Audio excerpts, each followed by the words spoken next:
Bonjour, dans ce nouvel épisode, je vous propose de découvrir ce qu'on appelle l'encodage, ou l'art et la manière de traiter l'information.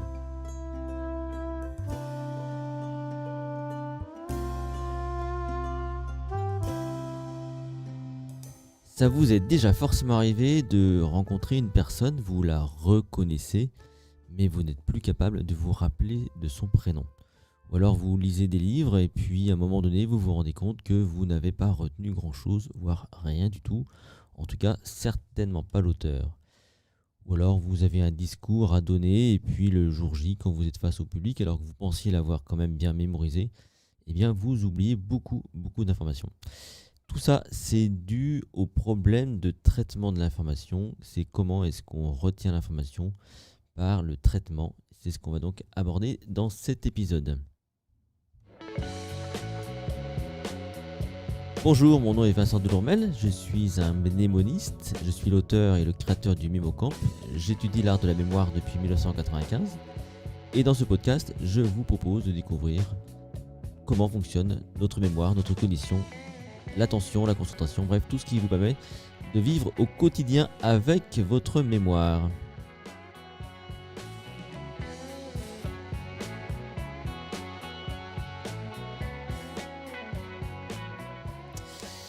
Et pour commencer, j'aimerais juste tout de suite mettre les choses au point. On va parler de traitement de l'information et ce que vous devez vraiment comprendre tout de suite, c'est que le plus important, c'est votre capacité à engager du temps et de l'effort. Alors je sais que ça ne fait pas forcément plaisir car on aimerait tous être capables de mémoriser sans aucun effort de façon magique. Et d'ailleurs, la plupart du temps, beaucoup de personnes qui me consultent cherchent une méthode magique. Par exemple, apprendre en dormant ou juste en répétant une fois ou sous hypnose ou je ne sais quoi. Et malheureusement, ça ne fonctionne pas vraiment comme ça. Lorsque vous voulez encoder, lorsque vous voulez retenir l'information, il est nécessaire à un moment donné d'y mettre un minimum de temps et d'effort. C'est très important de bien le comprendre parce que toutes les stratégies qu'on peut vous expliquer, toutes les méthodologies que vous pouvez découvrir, ça peut être des méthodologies en lien avec ce qu'on appelle les cartes mentales ou le mind mapping ou je ne sais quoi encore, des schémas ou des résumés. Eh bien, toutes ces méthodes fonctionnent parce que vous imitez et vous acceptez d'y mettre du temps et de l'effort. Et si vous avez compris ça, eh bien, vous avez déjà fait la moitié du chemin.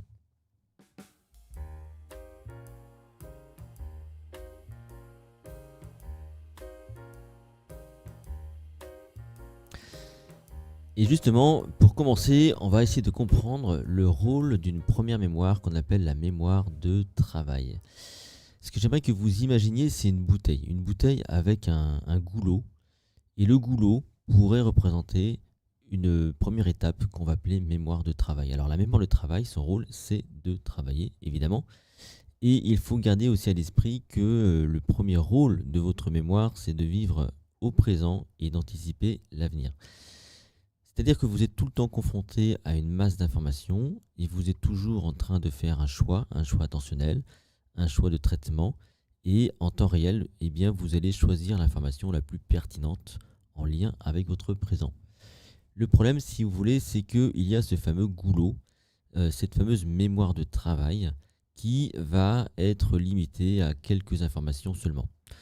On dit souvent qu'on est limité à 7 informations, plus ou moins 2. En réalité, ça varie de 4 à 11. Ça dépend de la nature de l'information, de sa difficulté, de votre aisance par rapport à cette information. Et tout l'enjeu, donc, c'est de ne pas forcément aller trop vite et prendre trop d'informations.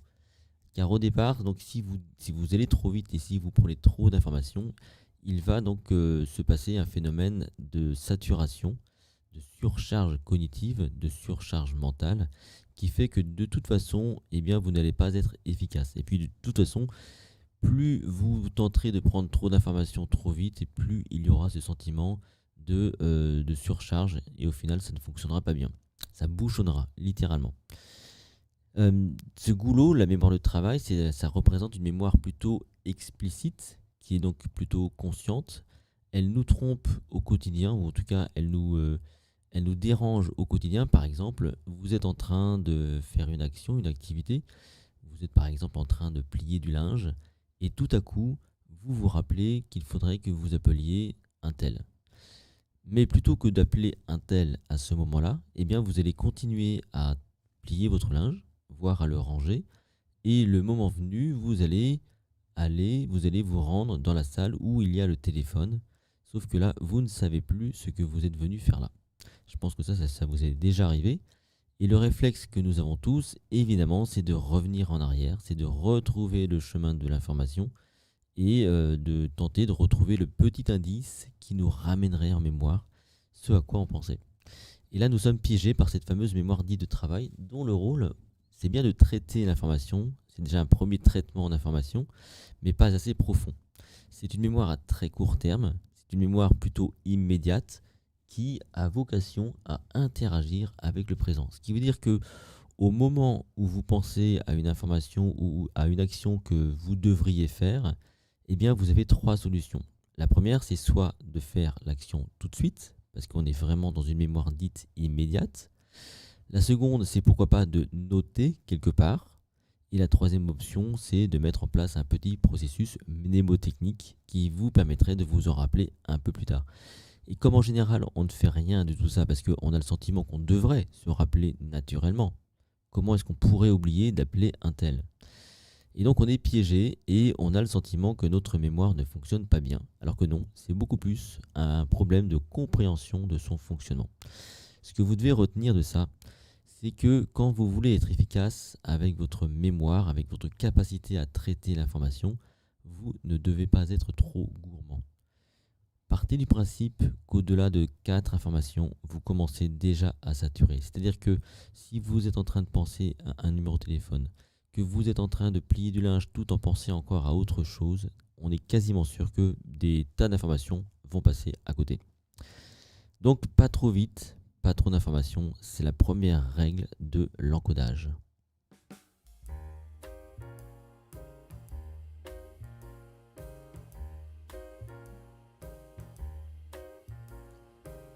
Vient ensuite la seconde étape qui est le traitement plus profond.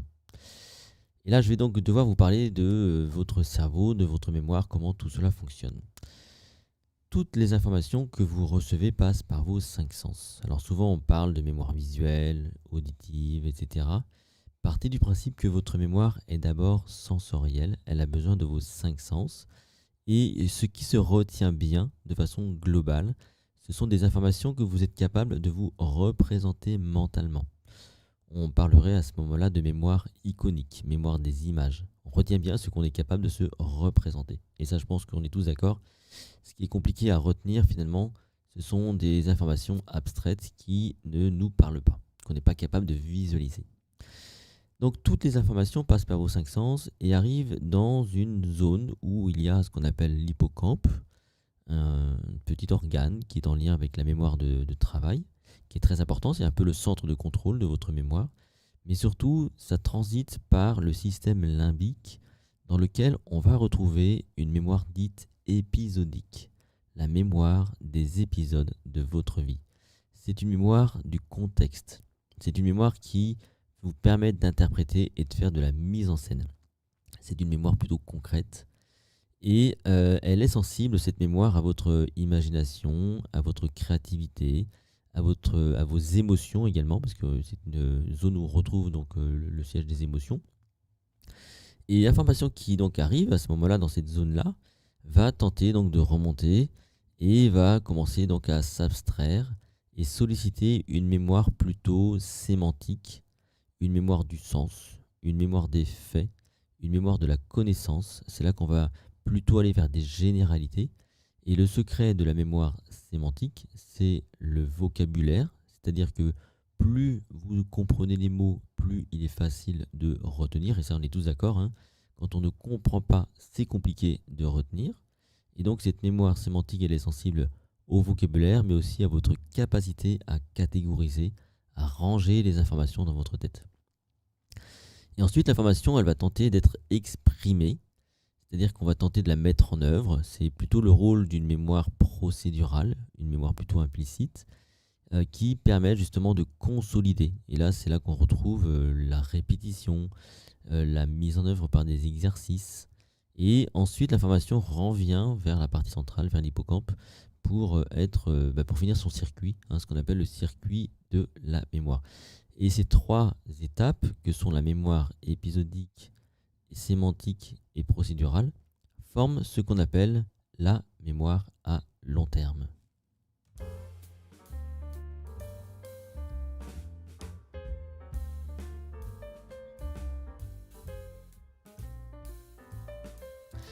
Ce que vous devez comprendre justement par rapport à cette mémoire à long terme, c'est que c'est un processus qui fonctionne bien lorsque vous respectez absolument toutes ces étapes. En gros, quand vous voulez retenir par exemple un prénom, idéalement, vous devriez tout de suite faire une association d'idées, donc pour solliciter plutôt une mémoire épisodique, contextuelle. Vous assurez que le prénom, vous le comprenez bien, vous le connaissez, ce prénom, et que vous preniez le temps également de le mettre en œuvre, peut-être de l'exprimer, de le répéter dans votre tête, pour qu'à ce moment-là, vous ayez une chance d'avoir un bon encodage. Lorsque vous traitez un livre, donc si c'est un roman, j'ai envie de dire, c'est pas très grave, vous allez le lire parce que vous avez envie de vous distraire. Moi, par exemple, les livres, les romans, le soir, je les lis pour moi. Je n'ai pas l'intention, si vous voulez, de tout retenir. Si déjà j'ai passé un bon moment, eh bien, c'est bien. Voilà.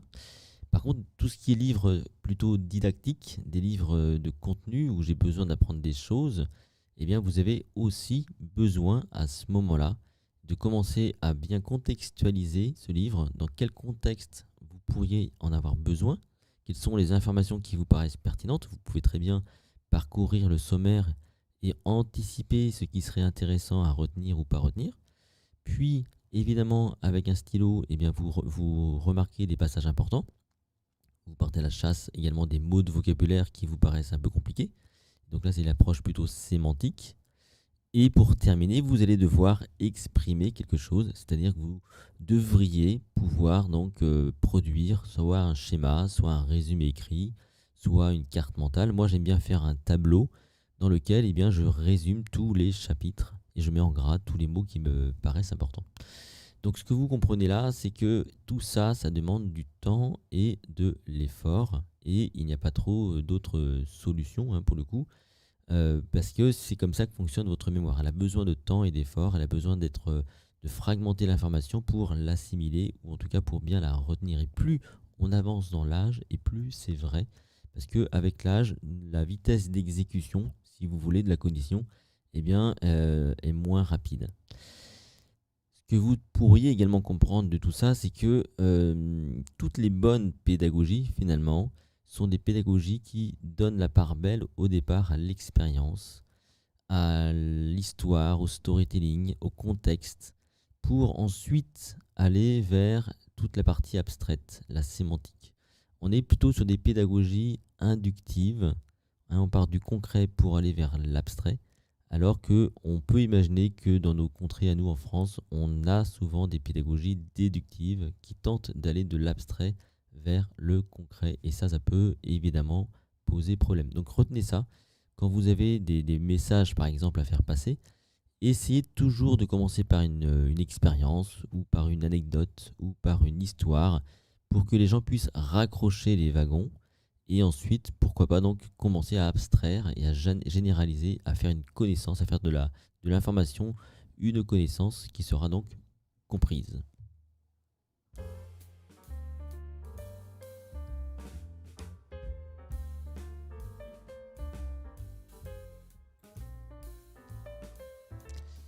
Pour conclure, j'aimerais vous faire une ouverture vers la différence entre mémoriser et apprendre. La plupart du temps, les gens ne font pas la différence entre mémoriser et apprendre. Je vais vous raconter une anecdote. Il y a quelques années de cela, je suis invité à m'exprimer devant des enseignants dans un lycée privé ici à Rennes. Et j'avais 2 heures devant des enseignants. Et il faut savoir que moi, j'ai été un élève plutôt en difficulté au collège et au lycée. Et donc, me voir invité comme ça dans un lycée, j'ai trouvé ça assez fun. Et lorsque j'arrive, je me retrouve dans une classe où il y a donc des enseignants assis 2 par 2 sur des pupitres en bois. Et moi, je monte sur une estrade. Derrière moi, il y a un tableau de craie avec une partie Velleda. Il y a également un rétroprojecteur, mais aussi un vidéoprojecteur. Et là, je commence mon intervention en disant, finalement, 30 ans plus tard, rien n'a vraiment changé. Ça provoque quelques rires, évidemment, et j'enchaîne en proposant aux participants de fonctionner en mode question-réponse. Car à ce moment-là, donc, j'imagine que les enseignants, la mémoire, c'est quelque chose qu'ils connaissent plutôt bien, c'est un peu leur quotidien, et je n'ai aucunement la prétention de tout leur apprendre. Mais si je peux leur apporter quelque chose, eh bien, j'en serais ravi. Et là, j'ai donc une professeure de maths. Et alors, il faut savoir que moi, en plus, les mathématiques, c'était un petit peu mon calvaire quand j'étais au lycée. Il y a une prof de maths qui lève la main et qui me demande « Expliquez-moi comment on fait pour que les élèves apprennent les mathématiques ?» Et moi, j'ai répondu « Ça dépend. Est-ce que l'école est un lieu d'apprentissage ou de mémorisation ?» S'en est suivi un débat. Et là, je me suis rendu compte qu'effectivement, cette frontière, cette différence n'était pas forcément connue du monde des enseignants. Car apprendre, ça n'est pas mémoriser, et mémoriser, ça n'est pas apprendre. En fait, en gros, pour apprendre, on a besoin de la mémoire, mais mémoriser, ça n'est pas apprendre. Mémoriser, c'est retenir l'information pour la restituer. C'est cette capacité qu'on a à se rappeler de l'information, à faire appel à nos souvenirs pour exprimer quelque chose. Ça peut être extrêmement brut, et ça ne vous garantit pas d'avoir appris quelque chose. Apprendre, ça vous transforme. Apprendre, c'est changer. Quand vous apprenez quelque chose, vous n'êtes plus du tout la même personne. Vous n'êtes plus tout à fait la même personne. Par exemple, quand vous apprenez une langue étrangère et que vous êtes capable de vous exprimer librement, eh bien, vous avez acquis toute la culture, tout le mode de pensée, vous vous êtes ouvert de nouveaux horizons et votre vie a finalement changé. Alors que mémoriser un mot de vocabulaire, non. C'est bien dans l'expression que vous faites la différence. Donc apprendre, c'est changer. Et notre système scolaire à nous, si on observe bien, eh bien c'est plutôt un système de mémorisation. C'est-à-dire que on a tendance à mémoriser la veille, à travailler la veille pour le lendemain, lorsqu'on sait qu'on a donc une évaluation et qu'on sera noté. Notre système pédagogique étant un système plutôt contrôlant, eh bien, on va tenter de répondre à ce contrôle et être bon le jour J, quitte parfois à oublier tout ce qu'on a cru apprendre la veille. Donc, ça, il faut bien prendre en considération cette différence entre la mémorisation et l'apprentissage. Apprendre, si on devait reprendre le circuit de la mémoire, ça voudrait dire plutôt exprimer dans des contextes différents ce que j'ai compris. C'est-à-dire que je vais engager une sorte de process, de procédure, et je vais multiplier les contextes épisodiques pour mettre en œuvre les choses que j'ai comprises d'un point de vue sémantique. Si vous comprenez ça, vous avez compris ce que ça veut dire l'apprentissage. Donc d'abord, ça veut dire que ça prend du temps, un minimum de temps. Par exemple, ce que je vous donne comme information sur la mémoire, si vous vous contentez de réécouter ce podcast, eh bien vous risquez de rester dans de la mémorisation. Pour apprendre, il faudrait que vous alliez lire, par exemple, un bouquin, un document, un écrit sur le même thème, mais donné différemment, dit différemment. Vous pourriez aussi aller voir, par exemple, une vidéo qui vous expliquerait la mémoire encore différemment. Et là, oui, vous auriez une approche multicontextuelle et vous commenceriez à apprendre. Et c'est là toute la différence entre mémoriser et apprendre. Retenez en tout cas que l'encodage, c'est votre capacité à engager du traitement de l'information et tout simplement donc à mettre du temps et de l'effort. Merci à vous pour votre écoute. Je vous retrouve très prochainement pour un prochain épisode. D'ici là, je vous rappelle que vous pouvez retrouver le MemoCamp sur mon site https://lessecrets.com. Vous pouvez rejoindre la communauté de ceux qui s'entraînent à travers la culture générale et le projet encyclopédique. Merci à vous et à très bientôt pour un prochain épisode.